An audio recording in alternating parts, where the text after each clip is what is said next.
Bismillahirrahmanirrahim. Assalamualaikum warahmatullahi wabarakatuh.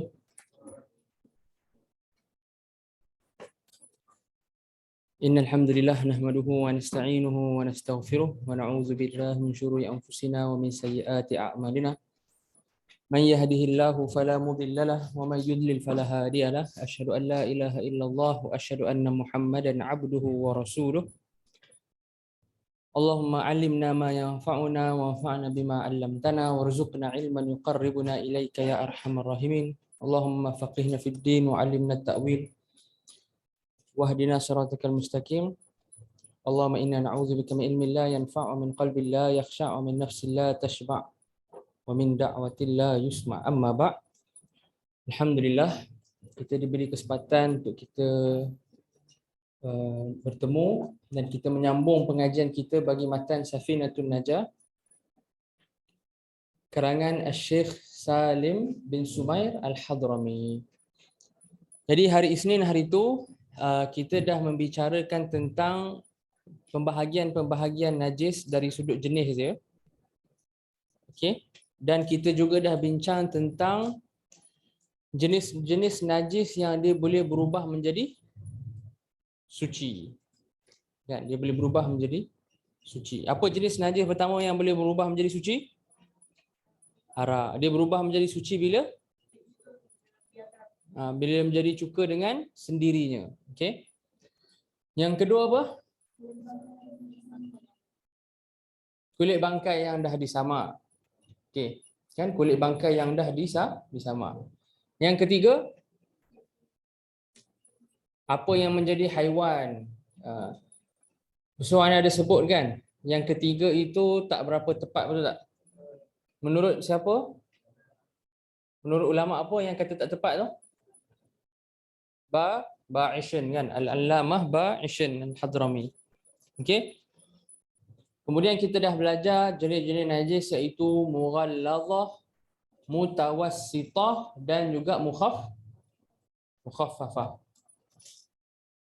Mukhaffafah adalah kencing bayi lelaki bawah umur 2 tahun yang tidak makan kecuali susu. Tak mesti susu ibu kecuali susu. Dan anak dah bagi tak antum, susu tu mesti susu yang segar lah. Dia tak boleh susu dugro ke apa ke, tak boleh. Yang kita cakap susu formula. Dia kena susu segar. Okey. Jadi hari ni kita nak sambung pada cara nak membersihkan najis. Okey, cara nak membersihkan najis. Siapa nak baca? Entah yang pakai spek nama apa? Apa dia? Iman. Tak. Iman. Suara kuat tak? Tak kuat. Boleh cuba baca kot Ada buku? Tak ada. Oh, baru dapat. Okey, tak apa. Yang jiran entah yang pakai kopiah. Ada suara, tak ada suara? Macam mana? Laki tak ada. Siapa yang ada suara? Takkan tak ada suara. Antum tak pernah kawat ke? Bagi arahan ketika kawat kena jerit sikit kan? Ni Arjuna. Suara kuat Arjuna? Cuba baca tu macam bagi arahan kawat. Ke kanan pusing, macam tu. Baca kuat-kuat sikit. Mulakan dengan basmalah dulu.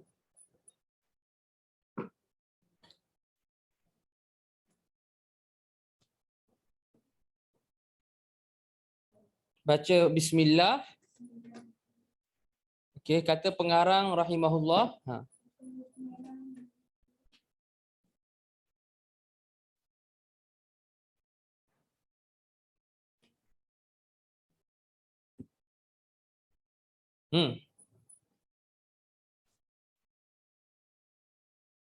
Okey, boleh baca. Tak tahu nak cakap apa? Oh, baca je lah. Dah kata bismillah tu. Boleh.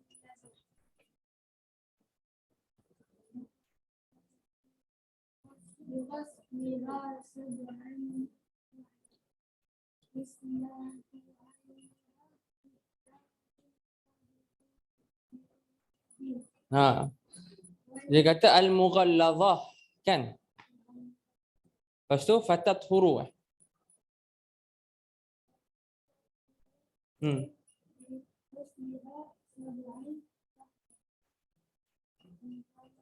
Ha.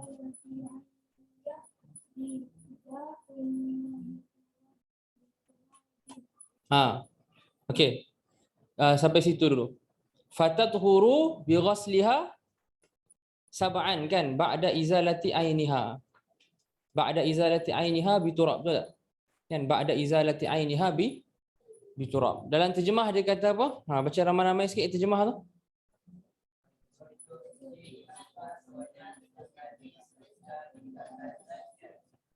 Okey.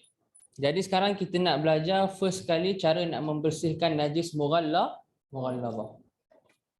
Najis mughalladhah ini najis daripada anjing dan khinzir. Okey, anjing dan khinzir. Dia kata fatathuru, dia menjadi suci lepas kita basuh dia 7 kali. Ba'da ghasliha sab'an. Selepas kita basuh berapa kali? 7. Memang kena 7 kali ke? Kalau 5 kali boleh tak? Jawapan dia tak boleh. Mesti kena 7 kali. Okey. 7 kali basuhan dengan air.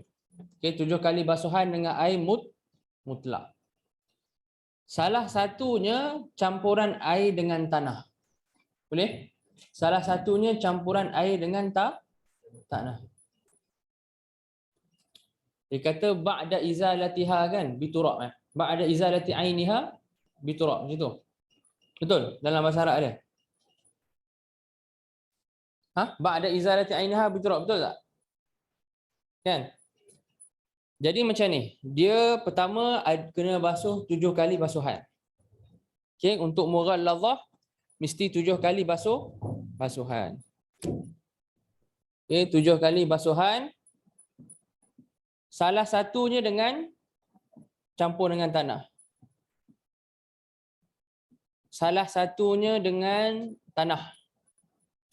Okey. Dengan tanah. Okey, ada beberapa persoalan yang kita nak tahu sekarang. Pertama, bila kita nak mula kira. Katakanlah anda ambil cawan besar macam ni contohnya. Lagi besar daripada ni lah. Okey, kemudian ada beg yang kena jilat dengan anjing. Kan, beg tu kena jilat dengan anjing. Anda ambil cawan besar tu, anda tuang, anda buang kesan jilatan anjing tu. Ataupun kalau anjing tu kencing, anda buang kesan air kencing anjing tu. Dengan anda punya cawan yang besar contoh. Adakah itu kira sekali? Okey. Katakanlah untuk menghilangkan basuhan air kencing anjing tu, anda kena guna 3-4 baldi. Baldi kecil lah ataupun kolej kan besar sikit. Anda kena guna 3 kali 4 kali jirus barulah air kencing tu hilang. Adakah itu termasuk 4 daripada 7? Habis bila nak kira pertama tu? Jawapan dia mula start kita kira apa? Kita kira semua basuhan untuk menghilangkan air najis tu sekali. Air najis tu apa? Air najis tu physical najis. Physical najis tu maksudnya kalau air kencing tu sendirilah fizikal. Kalau najis, okay, air besar, tahi tu sendiri. Faham tak? Kalau anjing tu muntah anjing tu. Itu air najis. Untuk hilangkan yang fizikal ni, air kencing ke muntah ke tahi najis tu, kita perlukan beberapa basuhan, katakan. Antum isi beberapa kali baldi kan, antum guna, barulah hilang semua. Okey. Walaupun antum basuh beberapa kali, tetapi basuhan untuk hilangkan air najis tu dikira sekali je. Jadi ada berapa lagi yang berbaki? Kalau daripada 7 maksudnya ada 6 kali lagi antum kena basuh. Faham tak? So kita mula kira basuhan tu, okey, kita kira basuhan untuk menghilangkan air najis tu, kalau banyak sekalipun kita kira sebagai sekali. Lepas dah hilang air najis, dah tak ada dah kencing, dah tak ada dah muntah, dah tak ada dah tahin anjing tu, contoh, kita tambah basuhan kedua, tambah basuhan ketiga, tambah basuhan keempat, sampailah ke-7. Faham? Tak ada kadar tertentu. Tak ada kadar tertentu. Kalau banyak ni pun kira dah. Bukan banyak ni lah, lebih sikit daripada ni. Lebih sikit daripada ni. Maksudnya, kalau boleh kita nak air tu tak perlu pun sampai katakan 1 baldi penuh. Tak perlu pun. Baldi kecil pun tak apa, kolej pun tak apa. Okey. Kemudian 7 kali basuhan tu pula salah satu dengan tanah. Kan? Yang mana satu dengan tanah? Waktu permulaan basuh ke, waktu last-last basuh ke, tengah-tengah ke, macam mana? Kita boleh letak bila-bila. Okey, kita boleh letak bila-bila. Bagus. Boleh letak mana-mana saja. Kita nak letak pada basuhan pertama boleh, pada basuhan kedua boleh, ketujuh boleh, semua boleh. Okey? Semua boleh. Cuma yang terbaiknya antum buat pada basuhan kedua ataupun pada basuhan second last. Okey? Kenapa second last? Maksudnya basuhan ke-6 supaya nanti basuhan ketujuh tu dia akan buang tanah tu. Faham tak? Kan kita dah guna tanah kan. So basuhan ketujuh tu dia akan buang tanah tu. Tapi kalau nak ikutkan, kita boleh sahaja campurkan air dengan tanah pada mana-mana basuhan. Tak mesti pertama, tak mesti ketiga ke kelima ke, ikutlah, ikut dan antum. Okey? Tanah tu pula macam mana kita nak buat? Kita ambil tanah. Yang tanah ini syarat dia apa? Syarat tanah macam dalam tayamum. Syarat tanah ni apa? Syarat tanah macam dalam bab tayamum. Okey, siapa boleh beritahu Anas syarat tanah dalam bab tayamum apa? Tanah suci lagi? Bukan tanah yang mustakmal. Okey, dan boleh tak bercampur dalam tayamum? Boleh tak tanah tu bercampur dengan benda lain? So dalam bab menghilangkan najis mughalladhah pun tanah tu tak boleh bercampur dengan yang lain. Okey, tanah tu tanah yang bercampur, kalau bercampur pun dengan pasir je. Ada. Boleh. Cuma ada sebenarnya perbezaan sikit tapi ana tak sebutlah, ana bagi antum secara umum dulu. So secara umumnya syarat tanah dalam menghilangkan najis mughalladhah ni adalah tanah dalam bab tayamum. Sama. 3 syarat tu. Pertama, tanah tu suci, kedua, tanah tu tak mustakmal, ketiga, tanah tu tak bercampur dengan benda asing lain selain tanah. Tanah tu campur tepung ke, tanah tu campur gula ke, tu tak boleh lah bercampur kan. Ini tanah pure. Okey. Jadi macam mana nak buat? Cara yang paling mudah, ada beberapa cara. Cara yang mudah untuk antum apa? Bila isi baldi kecil tu ataupun kolej tu, letak air, kemudian ambil tanah. Ambil tanah berapa banyak? Ambil tanah sekadar air itu jadi keruh. Tahu tak air keruh dengan tanah? Air itu jadi keruh dengan tanah. Keruh ni macam mana nak tahu keruh? Kalau air itu tak keruh, kita letak tangan belakang ni, nampak tak? Kalau air itu clear macam ni, nanti nampak jari Ana pegang kan? Kan Ana letak belakang ni, nampak kan? Air keruh tu maksudnya jari Ana ni tak nampak jelas. Kalau Ana letak jari kat belakang ni, air itu keruh dengan tanah tak apa-apa jelas. Okey? So kita letak kat tanah sekadar buat air itu jadi keruh. Bukan letak tanah penuh sampai jadi macam tanah liat ke apa, tak. Kita letak tanah tu sekadar sampai air tu jadi keruh. Mungkin segenggam contoh. Tengok saiz lah, tengok saiz. Kita pakai apa? Baldi ke apa kan? Okey. Sampai air tu keruh. Kita campur. Kemudian kita tuang, basuh dekat tempat tu. Itu salah satu cara. Itu salah satu cara. Cara itu cara yang paling mudah. Cara yang paling mudah. Okey. So, kita tahu mesti 7 kali basuhan. Salah satu dengan tanah. Basuhan-basuhan yang untuk menghilangkan air najis tu dikira sebagai satu. Okey, dikira sebagai satu. Dan yang terakhir kita dah bincang tentang syarat tanah dia. Syarat tanah dia sama dengan syarat tanah ketika tayamum. Dan tanah itu diletak sekadar buat air itu jadi keruh. Kalau air itu tak keruh, masih lagi clear. Ana letak jari ni, nampak semua jari kat belakang kan. Kalau antum tengok melalui air tu, nampak semua jari Ana kat belakang, kena tambah lagi sikit. Boleh? Kalau tak nak letak tanah, nak letak sabun boleh tak? Kan, buat apa letak tanah? Zaman sekarang ada sabun kan. Antum pakai apa-apa sabun yang ada dekat rumah, letak Clorox sekali untuk hilangkan. Betul tak? Sabun dauni ke apa, daya ke, campur dengan Clorox, lagi wangi, betul tak? Boleh tak dauni dengan daya ke Clorox tu ganti tanah?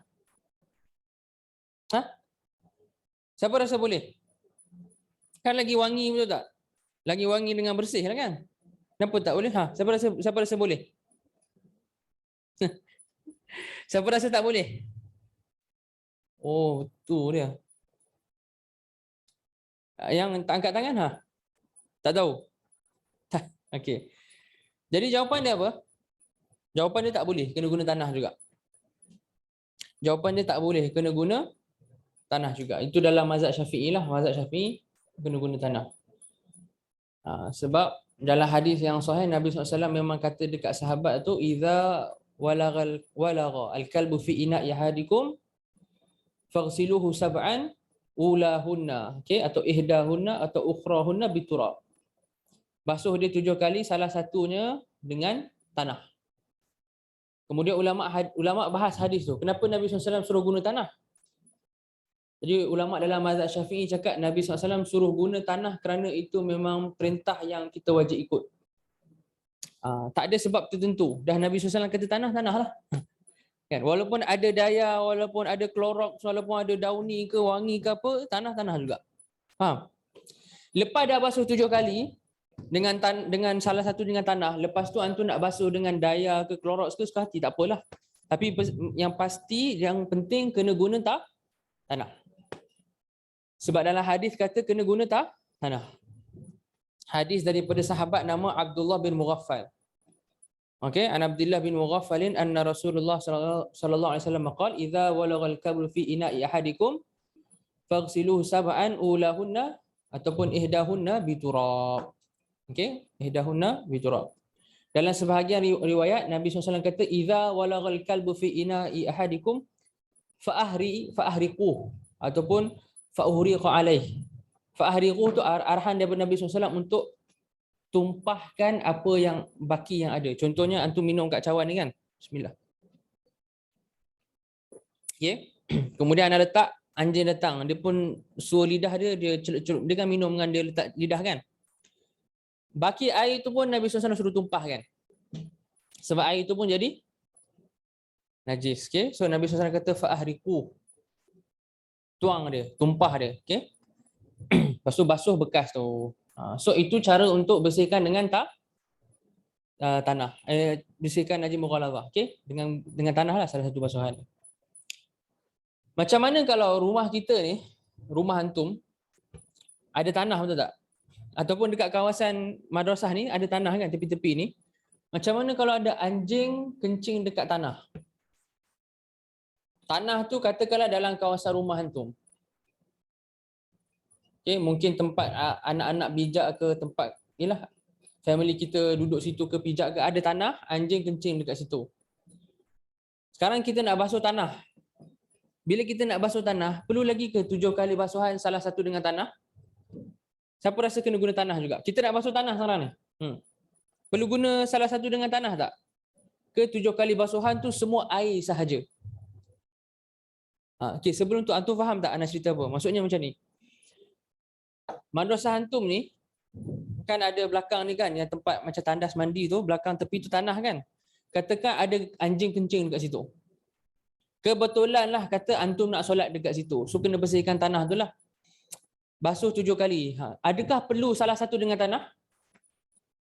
Perlu. Siapa rasa perlu? Siapa rasa tak perlu? Ada yang rasa tak perlu tak?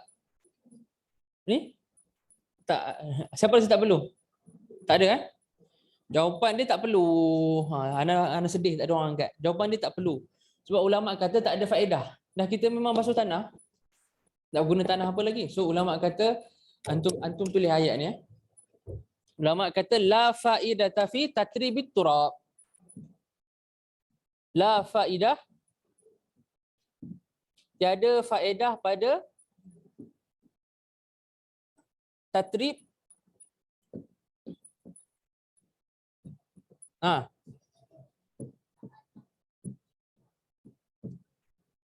hukum asal tanah apa? Tanah. Okey. Hukum asal tanah dia suci ke najis? Suci ke najis? Hukum asal tanah suci. Okey. Hukum asal tanah suci. Tak perlu guna tanah sebab kita memang tengah basuh tanah. Dan salah satu basuhan tu Okey, seolah macam dah salah satu basuhan tu memang kita dah guna tanah dah. Seolah salah satu basuhan tu kita dah guna tanah. So tak perlu la faidata fi tatribit turab. Apa maksud dia? Tiada faedah pada kamu membasuh dengan tanah. Tak ada guna kita basuh tanah tu dengan tanah. So kalau anjing tu kencing dekat tanah contohnya, kita basuh 7 kali dengan air mutlak je. Tak payah campur dengan tanah. Okey. Samalah kalau khinzir Khinzir pun sama.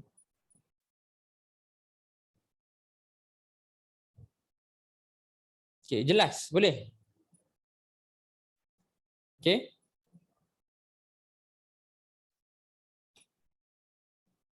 Seterusnya.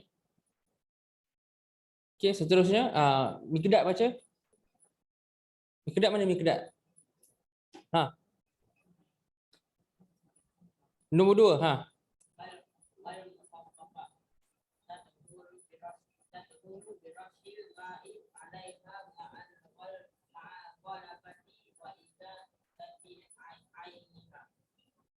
Ma'a izalati ainiha. Wa izalati ainiha. Ma'al ghalabati wa izalati ainiha, kan? So yang kedua kita nak belajar mukhaffafah. Tadi tu mughalladhah. Okey, mughalladhah. Okey, sebelum nak pergi kepada mukhaffafah ni, ana ada persoalan nak tanya antum. Katakanlah ditakdirkan salah seekor anjing yang ada luar madrasah ni terlepas masuk dalam madrasah, dia masuk dalam surau. Kapek ni. Antum pagi-pagi tu bangun nak solat subuh, tengok ada anjing duk jogging. Dalam madrasah. Dalam ni lah ruang solat ni. Ruang solat ni. Perlu guna tanah tak? Kenapa pula? Kapek ni bukan ard, ni kapek kan, tanah. Perlu guna tanah tak? Perlulah. Jadi kalau ditakdirkan benda tu berlaku, antum nak basuh guna tanah. Betul? Tak susah? Susah ke senang? Susah lah, betul tak? Dah lah kapek kan? Dah lah basuh guna tanah lah. Kapek ni pula bukan senang nak buang tanah lepas tu. Antum nak kena keringkan lagi lah, nak kena buang tanah tu balik lah. Jadi pertama sekali yang antum kena tahu apa? Antum dengar kaedah ni. Bila ada najis anjing dengan khinzir tu takkan berpindah melainkan anjing atau khinzir tu basah ataupun tempat yang kena tu basah. Kapek ni kering ke basah? Kering kan? Kalau anjing tu kering, dia jogging dalam ni, tak payah basuh. Kalau anjing tu kering, antum tengok dia tak nampak dia basah macam kena hujan. Okey? Dan tak nampak kesan air liur dia, hukum asal dia kering lah.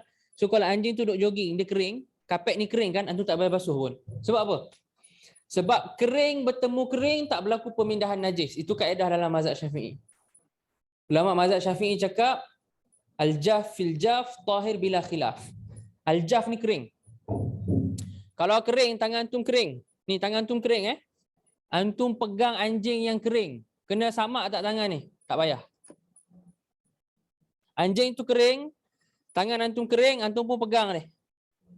Hukum pegang tu cerita lain lah, tapi antum pegang dia. Kena basuh dengan tanah tak? Tak payah. Basuh pun tak payah. Kenapa tak payah? Sebab najis tu tak pindah ke antum. Okay, najis tidak akan pindah melainkan ada air. Faham? Kalau tangan antum kering, anjing tu kering, pegang dia, tak payah basuh. Kalau tangan antum basah, anjing tu kering, pegang dia, kena basuh dengan tanah. Kalau anjing tu basah, tangan antum kering, kena basuh dengan tanah. Faham tak?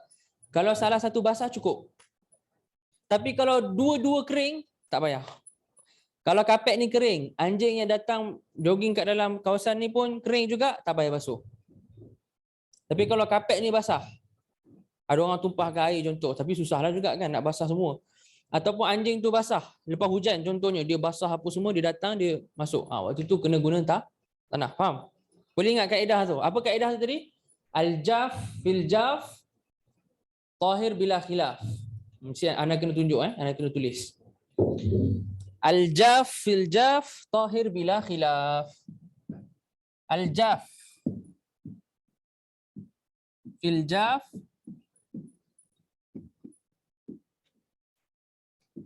tahir bila khilaf. Al-jaf fil jaf tahir bila khilaf. Ingat kaedah ni penting sangat. Antum faham kaedah ni, dia akan menyelamatkan antum daripada banyak permasalahan. Sama kalau orang pegang hinzir. Hinzir tu kering, tangan dia kering pun tak payah basuh. Boleh? Okey? Sebab dalam mazhab Syafi'i, pemindahan najis ini hanya berlaku dengan bila salah satunya basah. Okey, bila salah satunya basah. Ada banyak lagi perbahasan tapi ana rasa ana dah sebut banyak dah Ana nak bincang tentang hukum anjing tu sendiri, kalau pegang badan dia macam mana, kalau air liur dia macam mana, tapi tak apa, kita skip dululah. Okey. So al-jaf fil jaf tahir bila khilaf. Itu kaedah. Ini semua nak bagi kat antum ni kaedah tau ni. La faedata fit tatribut turab pun kaedah.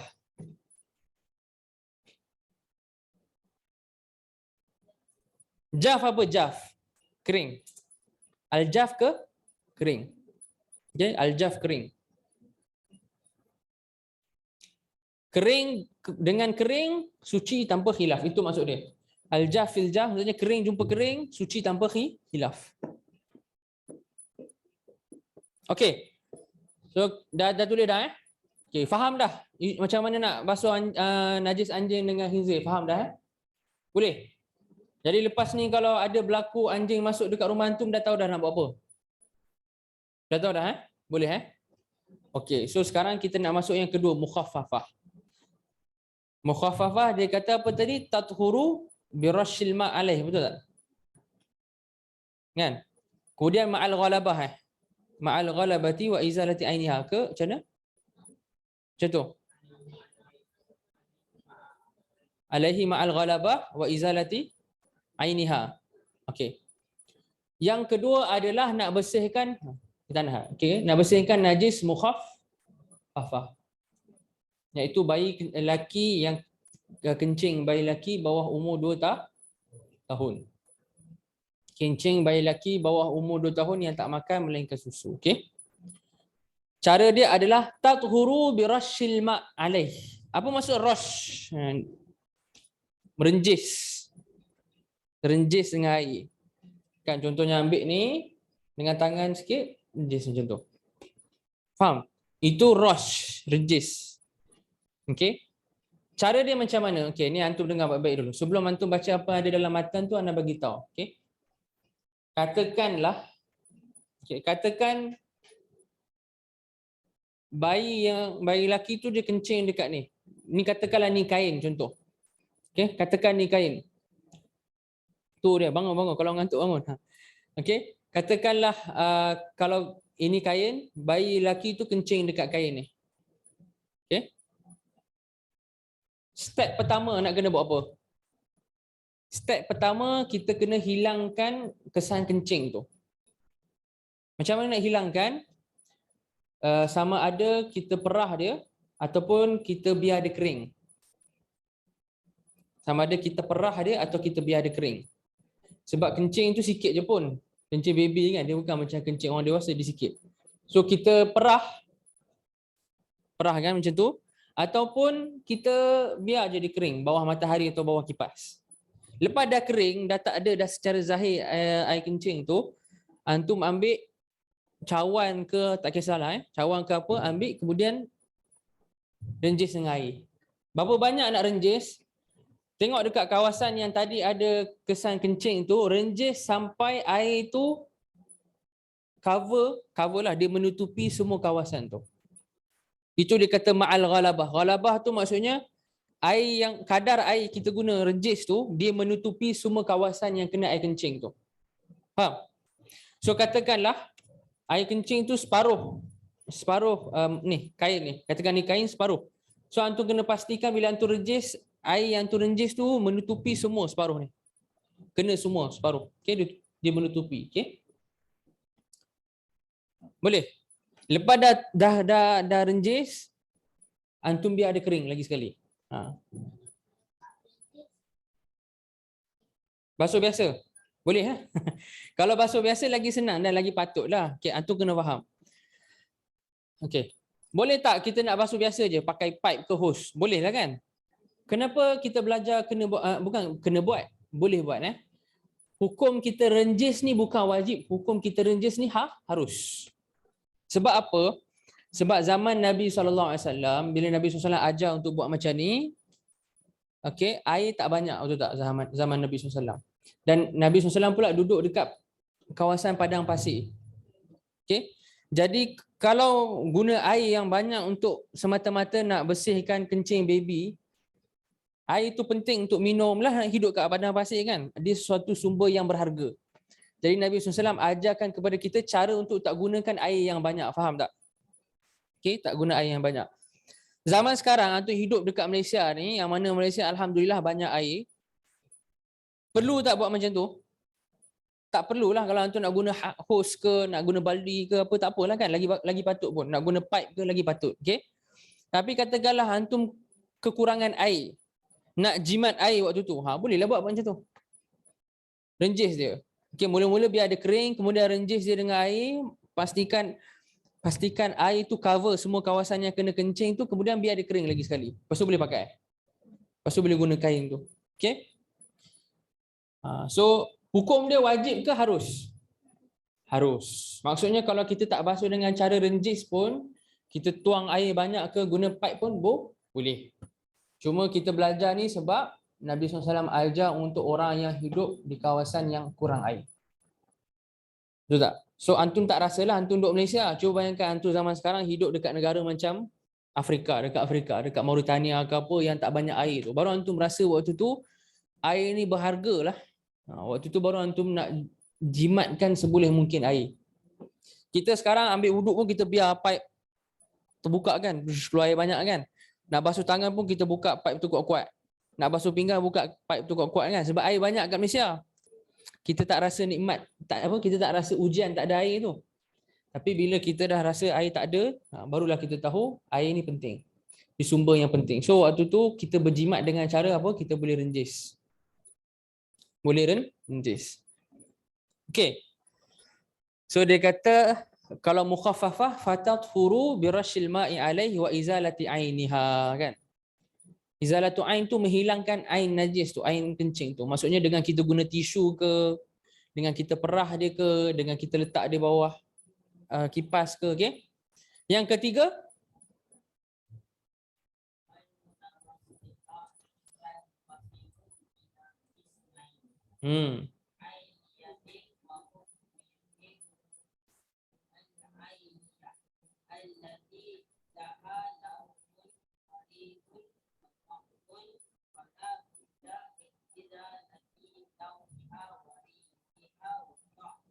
okey. Stop situ. So tadi kita dah belajar mughalladhah dengan mukhaffafah. Mutawassithah ni apa? Semua najis lain mughalladhah dan mukhaffafah.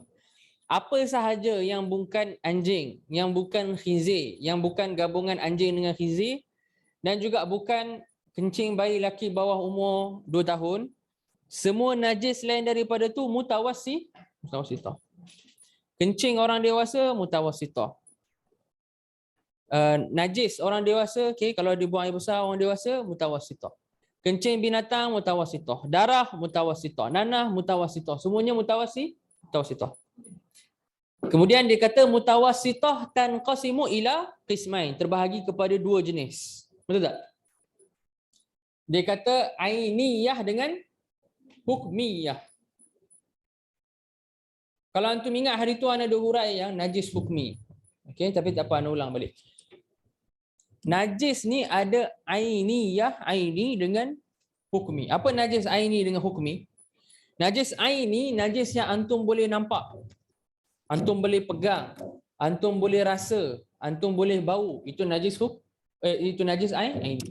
Dengar balik Najis aini ialah najis yang antum boleh pegang dia atau boleh nampak dia, boleh bau ataupun boleh rasa.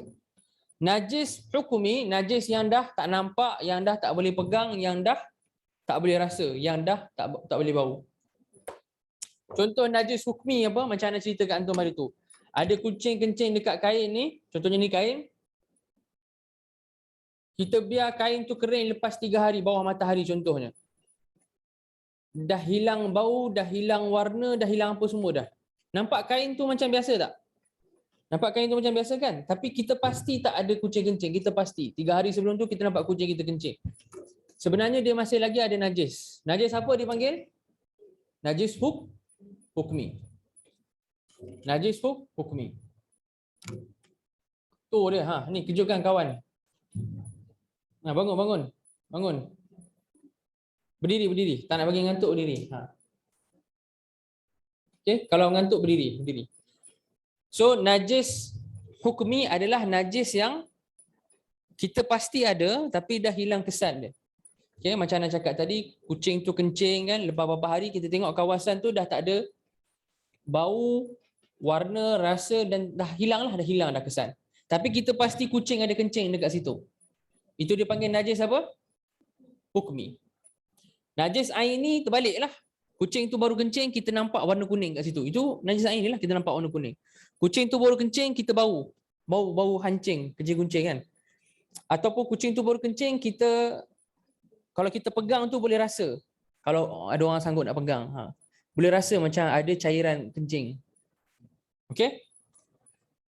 So itu beza di antara najis aini dengan najis hukmi. Kenapa kena bezakan? Ada sebab ke? Ada sebab. Kita bezakan sebab cara nak basuh aini dengan hukmi lain. Okey, antum baca balik tadi. Ni kedatkan tadi, baca. Yang amma al-ainiyah, okey.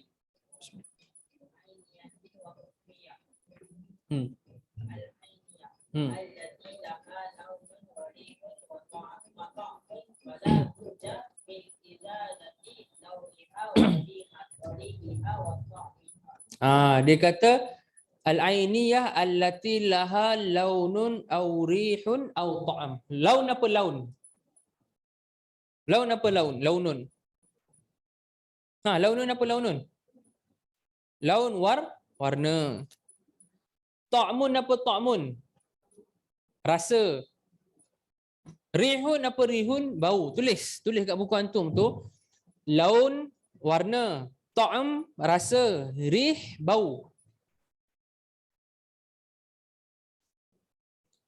Laun warna. Laun warna, ta'am rasa, rih bau. Dia kata al-ainiyah allati laha launun aw rihun ataupun au ta'mun aw rihun. Ta'mun rasa. Rih bau. Rih bau. Dia kata apa? Fala budda min izalati ainiha kan? Kemudian ada sambungan. Allati, sambung baca.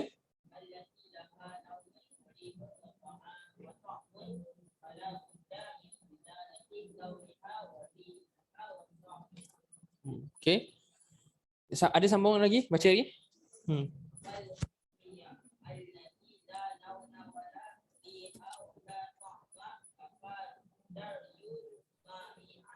Kafa jaryul ma'i alaiha. Okey, tengok ni. Ini anak nak ajar, senang je.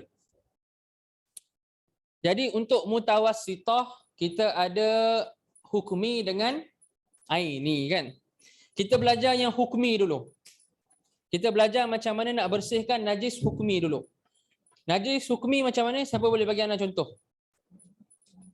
Apa contoh najis hukmi? Selain daripada contoh anak bagi tadi. Selain daripada contoh yang anak bagi, najis hukmi. Kentut bukan najis hukmi. Kentut najis ke? Angin yang keluar tu najis ke? Tak najis. Tapi dia membatalkan wuduk lah. Cuma dia tak najis. Kan? Sekarang ni anak tanya, siapa boleh bagi anak contoh najis hukmi? Ada? Tak dengar? Uzair dengar tak? Tak dengar? Nak try jawab ke? Tak. Siapa tahu apa contoh najis hukmi? Tak ada? Tak ada orang tahu? Okey, contohnya apa? Contohnya katakanlah hidung tu berdarah. Hidung berdarah kan? Kena baju. Baju tu pun antum buka, antum letak, antum gantung. Contoh, antum nak basuh lah, tapi antum ada kelas ke apa, antum nak basuh nanti. Tengok-tengok antum lupa nak basuh. Sibuk dengan kelas sangat. Banyak kelas, ulang kaji, student rajin kan. Ulang kaji, murajaah Quran apa semua, Allah lupa nak basuh baju. Tengok-tengok baju yang antum gantung tadi tu dah tak ada kesan darah dah. Dah kering kan, dah kering apa semua, kesan darah tu pun dah tak ada. Okey? Tapi kita pasti tak tadi ada darah. Kita pastilah kita pakai baju tu. Sekarang ni kesan darah tu dah hilang contohnya. Okey? Mungkin antum ni jenis darah yang cair kot, darah tu senang hilang kesan dia. So antum biar dia, antum tak basuh, kesan darah tu hilang. Itu najis hukmi. Kena basuh lagi tak baju tu? Boleh tak pakai baju tu untuk solat? Walaupun tak nampak ada darah, boleh tak? Tak boleh sebab baju tu najis hukmi. So kena basuh baju tu. Macam mana nak basuh? Cukup dengan sekali basuhan je. Sekali basuhan je. Basuh dengan air sekali, katakan antum ambil baldi ataupun ambil hose ke apa, tembak kat dia. Tembak dekat basuh tu sekali cukup. Okey?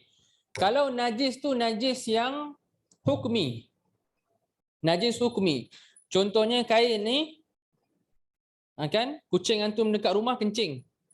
Kencing kucing mughalladhah ke mukhaffafah ke mutawasitah? Mutawasitah kan? So kucing kencing dekat kain ni. Kita kena basuh dia sehingga hilang bau, warna dan rasa. Kalau kita isi baldi penuh sekali, kita jirus baldi itu dekat dia, kita jirus dengan baldi, tengok-tengok ada lagi bau, warna dengan rasa, kena basuh lagi tak? Kena isi baldi lagi tak? Kena lagi. Isi lagi sekali baldi. Dah isi kali kedua, antum jirus. Ada lagi kesan? Memang rasa tu disebut dalam hadis. 3 tu ada dalam hadis.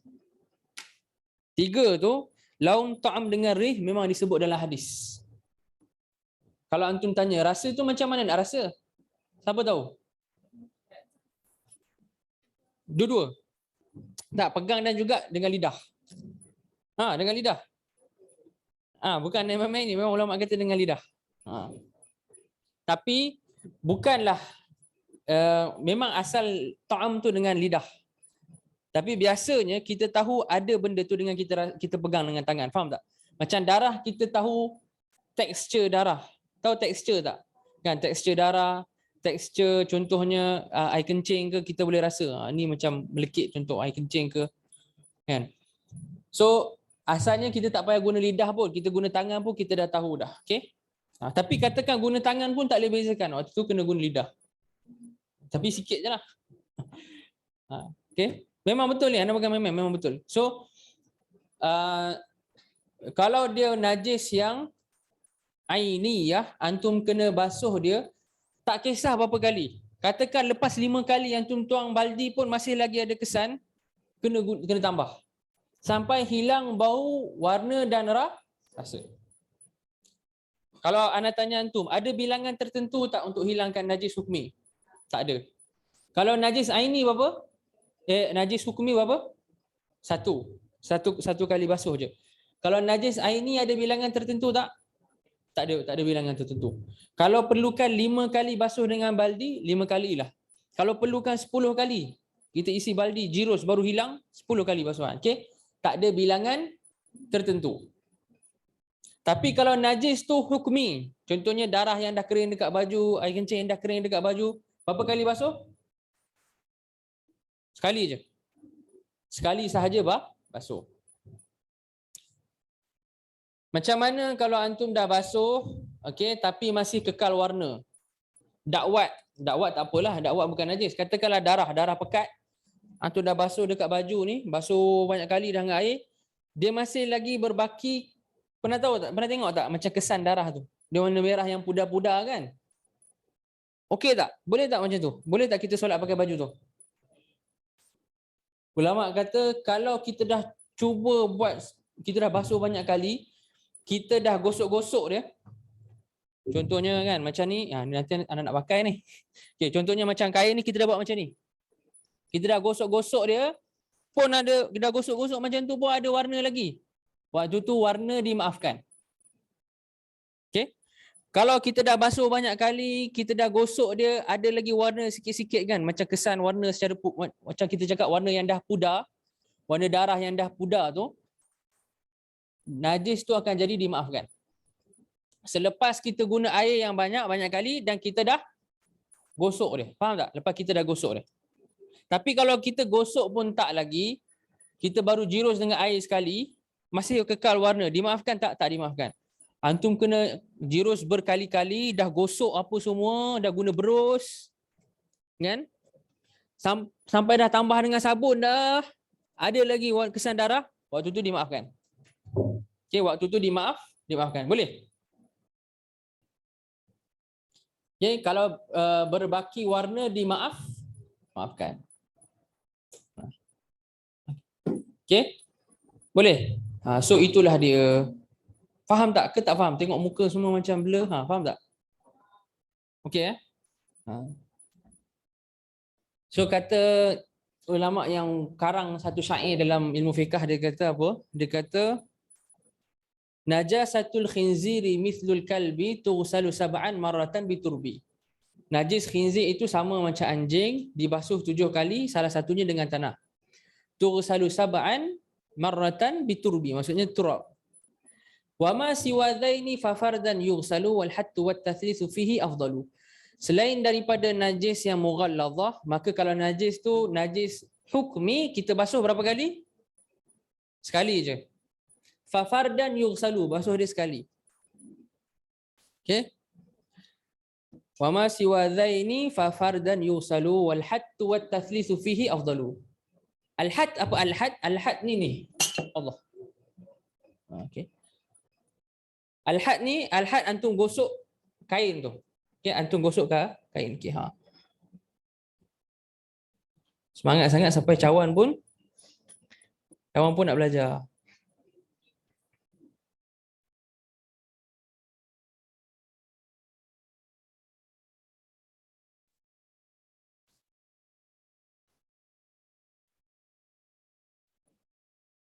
Ada tak kena wayar kan? Okey.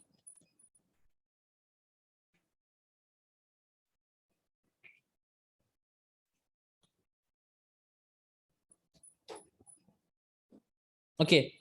So lepas antum dah gosok dia, kalau lepas dah gosok pun masih berbaki apa? Warna, maka dimaafkan. Okey, lepas dah gosok kalau berbaki warna maka dimaafkan. Kalau berbaki bau, katakanlah antum dah basuh, dah guna sabun, dah gosok apa semua dengan berus kan? Dah tak ada warna dah tak ada kesan dah. Tapi bau ada lagi. Pernah tak siapa kan? Anda tak tahu lah. Anda pernah kalau anda sendiri. Kita kadang-kadang kita basuh kasut ke apa, kucing kita kencing kan? Air kencing kucing tu dah tak ada dah. Warna dah tak ada tapi bau hancing lagi. Pernah tak? Kita dah guna sabun pun ada. Bau pun dimaafkan. Bau pun dimaafkan setelah kita basuh berkali-kali dan kita dah gosok dia. So bau dengan warna hukum dia sama. Kalau masih lagi berbaki setelah kita gosok dia, kita basuh banyak kali, maka dimaafkan. Soalan ni sekarang, macam mana kalau rasa tu yang berbaki? Bau tak ada dah, warna tak ada dah, tapi kalau kita pegang kawasan tu kita boleh rasa. Contohnya kalau macam najis, kalau macam tahi kita boleh, kalau orang pakai glove boleh rasa, dia tahu ada lagi. Maka kalau berbaki lagi perkara yang boleh dirasa dengan lidah ataupun tangan kita, okey, maka tak dimaafkan. Okey, tak dimaafkan. Rasa tak dimaafkan. Kena hilangkan juga. Tapi kalau bau dan warna dimaafkan. Jadi kalau antum hidung berdarah, baju antum kena darah tu, antum dah basuh banyak kali tapi masih lagi ada kesan kan? Ada ni, boleh solat tak? Tak, lepas dah basuh banyak kali, dah gosok, masih lagi kekal warna, boleh solat tak? Boleh. Tapi kalau antum tak gosok dia, antum tak basuh banyak kali, boleh solat tak? Tak boleh. Antum kena gosok dia dulu banyak kali, guna sabun dah, berus apa semua. Tak boleh hilang juga, maka waktu tu boleh pakai. Boleh guna, okey? So itu untuk najis yang ainiyah dengan hukumiyah. Okey? Sambung baca, ada lagi 5 minit. Sambung baca.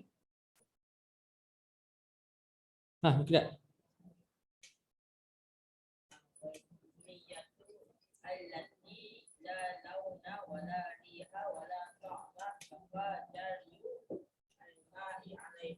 Kafa jariul ma alaiha maksudnya cukup kita lalukan air walaupun sekali. Antum tulis dekat buku antum, tulis dekat buku. Kafa jariul ma alaiha cukup lalukan air walaupun sekali, okey? Cukup lalukan air walaupun sekali. Okey, sambung baca. Sambung. Masuk bab terakhir dalam taharah. Fasal terakhir dalam taharah. Okey. Kita hari ni tak sempatlah bincang semua kan. Kita lagi berapa minit je kelas kita ni? Lagi 5 minit macam tu. So ana akan bagi mukadimah je. Jadi fasal yang terakhir dalam bab taharah ni adalah kita akan belajar tentang darah yang keluar daripada wanita. Okey? Penting ke belajar? Darah yang keluar daripada wanita penting. Untuk perempuan penting, untuk lelaki lagi penting. Kalau dalam satu rumah tak ada orang yang tahu tentang hukum hakam darah wanita ni, perempuan yang dekat rumah tu dia wajib belajar dan tanya orang lain dekat luar rumah. Ustaz ke, dia kena cari ustaz ke. Okey? Jadi kalau antum dah jadi suami, antum kena tahu. Kalau antum ni adik kepada kakak contohnya, antum ada kakak, kakak antum tak tahu, antum kena tahu. Kalau antum ni abang, ada adik perempuan, kena tahu. Kalau dalam family antum tak ada yang tahu, tanya ayah, ayah tak tahu. Tanya abang, abang tak tahu. Tanya adik lelaki tak tahu. Yang perempuan tu dia wajib belajar, dia kena cari orang lain. Luar rumah lah, kena cari ustaz ke, siapa ke, ustazah ke untuk belajar. Okey, wajib untuk tahu pasal hukum hakam darah ni. Okey, terutamanya wanita lah. Dan lelaki pun kena tahu juga. Tak boleh lelaki ingat macam, oh, ini perempuan je kena belajar. Tak, lelaki pun kena tahu. Okey. Jadi dalam Safinatun Najah ni, tentang darah yang kita akan belajar ni, kita akan belajar tentang haid dan nifas. Haid dan nifas. So hari ni ana bagi mukadimah je sebab kita tak sempat nak sentuh semua. Ana bagi mukadimah je. Jadi wanita akan keluar daripada wanita 3 jenis darah. Pertama darah haid, kedua darah nifas, ketiga darah istihadah dipanggil. Darah istihadah. Haid ni apa? Haid ni darah yang memang keluar daripada wanita, yang memang Allah dah cipta secara fitrahnya untuk keluar daripada wanita, yang mana dia sebenarnya tanda perempuan tu sihat. Perempuan bila keluar haid bukan sebab dia sakit. Dia keluar haid tu sebab dia sihat. Kalau dia tak keluar haid tu yang pelik, faham tak? Dia tak keluar haid tu dia ada masalah hormon ke, ada masalah kesihatan ke, faham eh? So haid ni ulama kata darah yang keluar kerana perempuan tu sihat. Dan dia keluar tu sebab semula jadi. Maksudnya memang secara fitrahnya Allah cipta macam tu. Ulama kata al-haid ni damu jibillah. Darah yang keluar secara semula jadi. Okey, yakhruju min aqsar rahim, yang keluar daripada pangkal rahim wanita, ala sabilis sihah, keluar kerana perempuan tu sihat. Okey. Jadi kalau ada orang yang tak keluar haid langsung, tak keluar darah langsung, tak keluar haid langsung, dia sihat ke tak sihat? Tak sihat. Okey, dia tak sihat. Dan kita dah belajar dah, umur berapa yang perempuan tu boleh keluar haid? 9. Okay. Kalau dia keluar darah juga sebelum 9? Kalau umur 8, tengok-tengok keluar darah. Kalau umur 6, tengok keluar darah. Darah yang keluar sebelum umur 9 tu bukan darah haid. Kalau bukan darah haid, darah apa? Bukan darah nifas juga. Sebab darah nifas, darah yang keluar setelah perempuan tu beranak. Habis darah apa? Darah istihadah. Okey. Pertama darah haid, yang kedua darah nifas. Nifas ni adalah darah yang keluar daripada perempuan setelah perempuan tu selesai melahirkan anak. Setelah rahim perempuan tu kosong daripada baby. Dengar baik-baik, setelah rahim perempuan tu kosong daripada baby. Kalau rahim perempuan tu tak kosong daripada baby lagi, keluar darah, itu bukan nifas. Darah yang keluar waktu beranak. Nifas tak? Tak. Sebab dia tak kosong lagi rahim perempuan tu. Kalau perempuan tu lahirkan anak kembar, orang panggil twins. Twins kan dalam bahasa Inggeris. Bahasa Arab dia apa? Kembar. Kembar apa? Bahasa Melayu kembar, bahasa Inggeris twins, bahasa Arab apa? Siapa tahu? Tauaman, tauam, tauamani. Tauaman ni kembar, dua kembar. Tau, waw, hamzah, mim, alif, nun. Tauaman, tauam Tauamani. So kalau kembar, baby pertama keluar, masih ada baby satu lagi kat dalam, betul tak? Baby pertama keluar, kemudian keluar darah. Darah tu darah nifas tak? Bukan darah nifas. Kenapa bukan darah nifas? Sebab rahim perempuan tu tak kosong lagi, ada baby lagi seorang. Tunggu baby yang kedua keluar. Dah selesai keluar, dah tak ada dah, semua baby dah keluar dah. Nurse dah sambut baby tu apa semua, keluar darah lepas tu. Baru kita panggil darah ni nifas. So itu haid, itu nifas. Yang ketiga istihadhah. Istihadhah ni darah yang keluar dari wanita kerana ada sakit tertentu. Senang cerita dia darah yang kerana perempuan tu ada masalah. Okey. Perempuan yang sihat dia tak istihadhah. Okey, perempuan yang sihat ataupun hormon dia okey, dia tak keluar istihadhah. Okey, tapi dalam Safinatun Najah antum tak belajar pasal istihadhah, okey? Antum belajar dalam Safinatun Najah ni haid dan nifas sahaja, okey? Haid dan nifas sahaja. Jadi kesimpulan dia, darah yang keluar daripada wanita ini 3.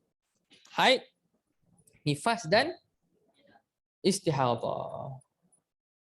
Okey, wallahu taala alam bisawab. Ada soalan? Ada soalan? Faham ke apa anda ajar hari ni? Catat tak? Ke tenganga je dengar anak hurai? Ha? Kalau siapa yang tak catat, dia rujuk nota kawan dia.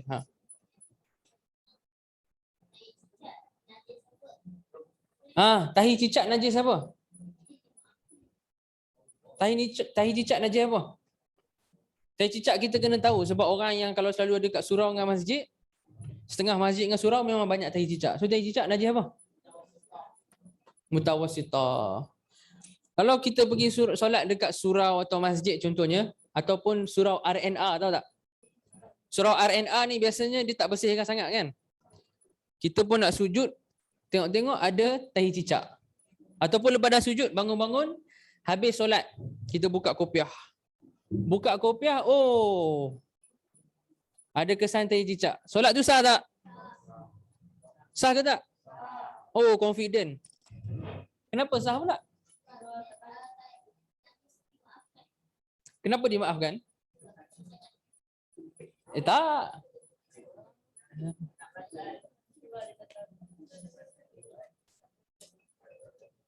Jawapan dia dimaafkan. Kalau sikit lah, kalau kecil. Sikit. Kalau banyak tahi cicak tu tak dimaafkan. Kadang-kadang ada bahagian surau-surau yang teruk sangat ni, dia lama tak bersihkan. Dekat sudut-sudut tu penuh. So kalau dia sujud situ, memang sorry lah, solat dia tak sah. Tapi kalau dia sujud atas satu sahaja contoh, kecil, dimaafkan. Dimaafkan. Kenapa dimaafkan? Sebab ulama panggil istilah dia umum al-balwa. Kerana dia benda yang banyak sangat, benda yang biasa sangat ada, yang kadang-kadang susah, bukan kadang-kadang, selalunya susah untuk kita elak. Susah untuk kita elak.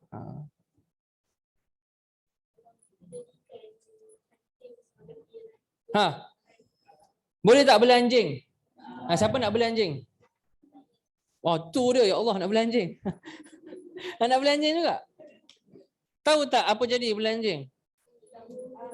Nabi SAW kata siapa yang bela anjing ni setiap hari hilang pahala daripada rumah dia sekadar 1 qirat. Qirat tu besar mana? Qirat tu sebagai ulama kata besar Bukit Uhud tu. Hilang pahala banyak. Tahajud, baca Quran, semangat-semangat, tengok-tengok ada anjing, ada dogi kat rumah. Duk bela anjing, hilang pahala. Apa hukum bela anjing, boleh tak? Ada mazhab tak yang kata boleh bela anjing? Mazhab apa kata boleh bela anjing? Siapa tahu? Oh, pandai tapi salah. Mazhab Maliki pun kata tak boleh bela anjing. Okey, dengar baik-baik ni. Antum dengar baik-baik ni. Ni maklumat terakhir yang nak bagi tahu dalam kelas. Ana bagi tahu ni penting sebab ana nampak ramai orang awam kita selalu salah bab ni. Mazhab Maliki kata anjing bukan najis, kita boleh pegang. Tapi mazhab Maliki dengan kita setuju tak boleh bela anjing. Faham tak? Bila mazhab Maliki kata anjing bukan najis, itu bukan bermaksud mazhab Maliki kata boleh bela anjing dekat rumah. Semua ulama daripada empat-empat mazhab sepakat tak boleh bela anjing. Melainkan ada syarat-syarat dia lah. Melainkan kita bela anjing tu untuk jaga rumah ke, untuk jaga binatang yang kita ternak kan. Kita ternak kambing, kita bela anjing ke, okey. Itu cerita lain lah. Ataupun kita bela anjing pemburu ke, itu cerita lain. Ini kalau saja bela anjing untuk jadi pet. Kan, jadi pet, tak loceng kat dia lah apa semua. Empat-empat mazhab kata tak boleh. Tapi dari sudut anjing tu najis ke tak, mazhab Syafi'i kata najis. Najis apa? Mughalladhah. Mazhab Maliki kata anjing tak najis. Boleh pegang. Boleh pegang. Tapi boleh bela tak? Ulama mazhab Maliki pun kata tak boleh bela. Jadi jangan ingat boleh kata, bila kita kata mazhab Maliki kata boleh pegang anjing, maksudnya boleh bela. Jelas Jelas. Jadi tak boleh bela anjing melainkan dengan syarat yang anda sebut tadi tu. Okey, mengikut empat-empat mazhab tak boleh bela anjing melainkan dengan syarat yang kita sebut tadi. So jangan mudah-mudah kita buat pet. Kan kita buat pet. Pagi-pagi bangun anjing jilat muka. Itu cerita dekat cerita barat boleh lah. Cerita dekat Malaysia ni kucing jilat muka tak apa. Okey, ada soalan lain? Tak ada dah Jilatan kucing najis tak? Oh, tu dia, confident. Okey, betul lah, hukum asal dia suci. Hukum asal dia suci. So sampai sini saja. Aku qauli hadza wa astaghfirullah li wa lakum. Yang baik itu daripada Allah, yang lemah saya cakap dari diri sendiri. InsyaAllah kita jumpa minggu depan. Jangan lupa untuk ulang kaji. Jangan lupa untuk apa? Ulang kaji. Baca balik nota. Jangan tulis hari ni buku tu tutup tak buka sampai minggu depan. Pelajar-pelajar yang tak berjaya adalah pelajar yang bila dia buat nota dalam kelas, habis kelas dia tutup buku tu, next dia buka buku bila guru tu datang balik mengajar. Hari ni hari Khamis, antum tutup buku belajar dengan Ana kan? Ana punya kelas akan datang bila Isnin. Daripada Khamis sampai Isnin tak buka buku pun. Isnin bila kelas Ana nak start balik, antum buka. Itu tak jadi. Kalau nak jadi pelajar yang cemerlang, antum kena buka buku pada waktu selain kelas. Okey? So sampai sini sajalah. Wassallallahu ala sayyidina Muhammad wa ala alihi wasallam. Assalamualaikum warahmatullahi wabarakatuh.